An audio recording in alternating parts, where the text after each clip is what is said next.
Sanjeev Sablock is a political philosopher, economist, scientist, and author of The Great Hysteria and the Broken State. Sanjeev, once again, thanks for joining us. Thank you for having me, Mike. Pleasure. Now, The Great Hysteria and the Broken State. In this book, you talk about why lockdowns amount to public health terrorism. Can you explain what you mean by public health terrorism? Well, I think anything that's disproportionate, I think that's the basic definition of extremism. When you start going to the extreme end, which is disproportionate, and when that extremism starts harming anyone, I think it's a fair call to call it terrorism. So that's how we define the general terrorism, whatever that's been going on.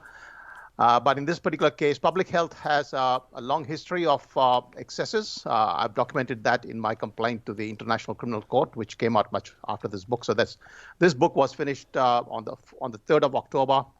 And then I spent about 20 days writing the International Criminal Court complaint, where I've got a lot more details. So anyway, the point about the extremism and terrorism and the fact that public health is very susceptible, given the fact that a lot of its policies apply universally across the board. It's very susceptible to overstepping the mark of ethics and potentially causing harm. So I've got a very extensive analysis, and public health professionals are very concerned and very aware. And there's a lot of literature, an enormous number of books actually, on this issue of where the line should be drawn on public health. And in this particular case, the idea of lockdowns was considered very carefully and rejected repeatedly in the public health literature for anything to do with flu-like viruses. In fact, for Ebola as well, the only country that tried was not the Western countries, but Africa. In 1990s, I think once in 1990s and another year in 2014. And the review of that was very clear that the lockdowns are actually more harmful and they do not even protect from Ebola. So the ethical issues here, the scientific issues here were very clear from the very beginning, that any public health measure that goes beyond the proportionality requirements, which are embedded in our legislation all across the board, Biosecurity Act, the Public Health Act, and so on, and all the international laws, they all talk about the proportionality. And so when it becomes disproportionate, Mike, there is a tendency for extremism. And in this case, because it has caused so much collateral damage, harms which I call torture of millions of people across the world, and of course in Australia as well, children particularly, self-harm and so many other issues.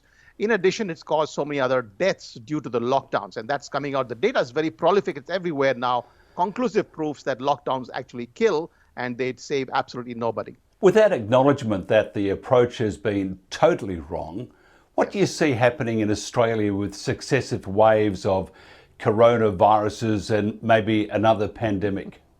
As you know, Mike, I wrote an article for The Australian on the 30th of December, in which I outlined the Swedish example where there was absolutely no lockdowns. They followed the standard Western model, which is also part of Victoria's pandemic plan and everywhere else. So that model, by the way, why I'm alluding to that is, it actually is designed to deal with all kinds of flu pandemics. This is a flu type of pandemic. It's not a flu pandemic, but it's very similar to that.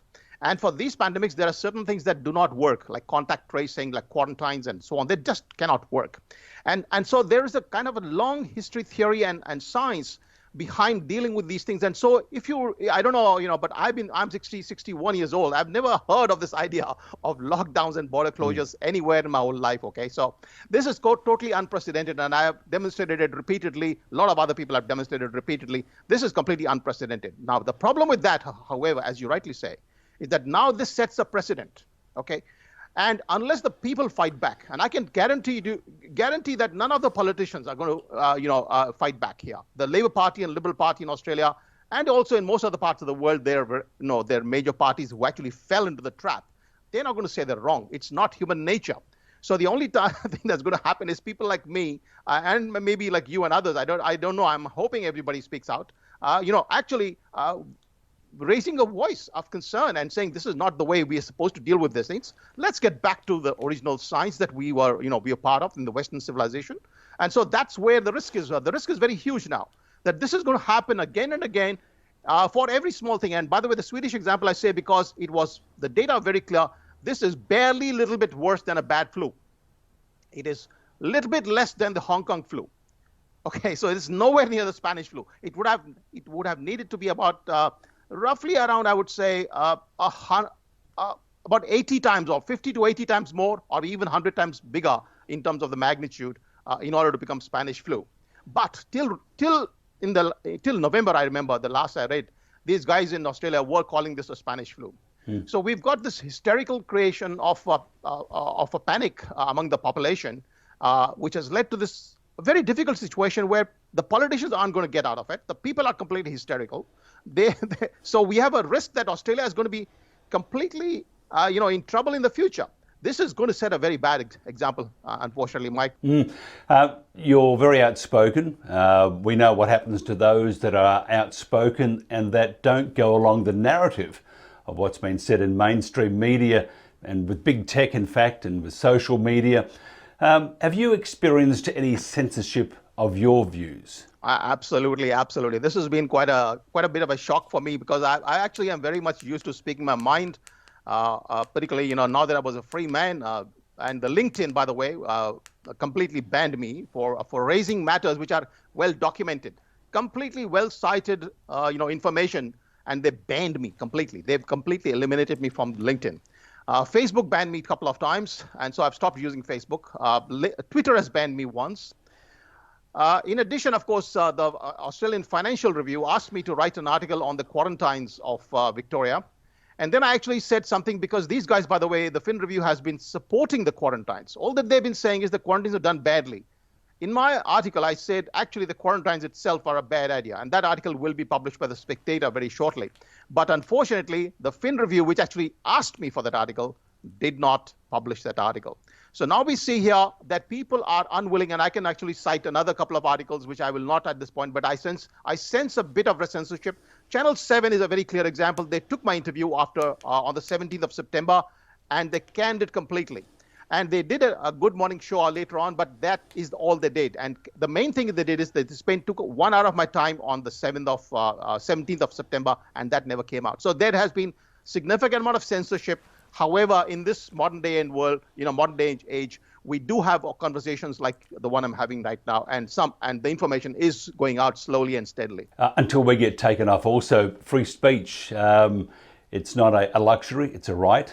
We need to protect that and fight for it as much as we can. Sanjeev Sablock, economist, scientist, philosopher, author of The Great Hysteria and the Broken State.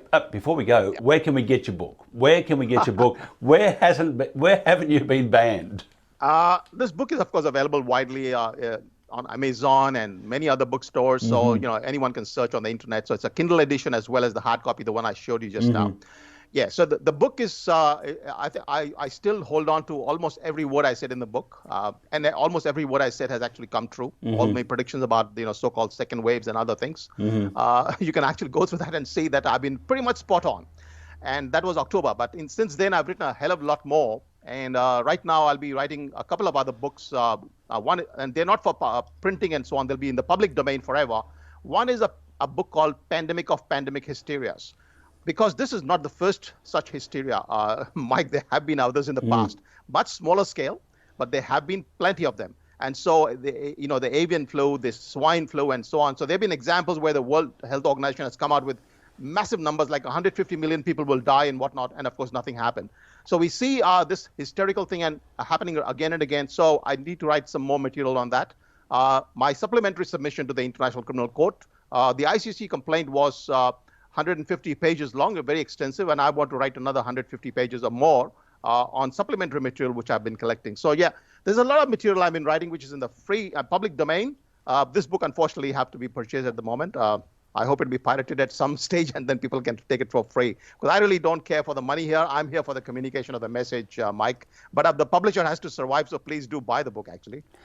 Sanjeev, you're fighting the good fight, and thank you very much for your time, and keep up the good work. Thank you, Mike.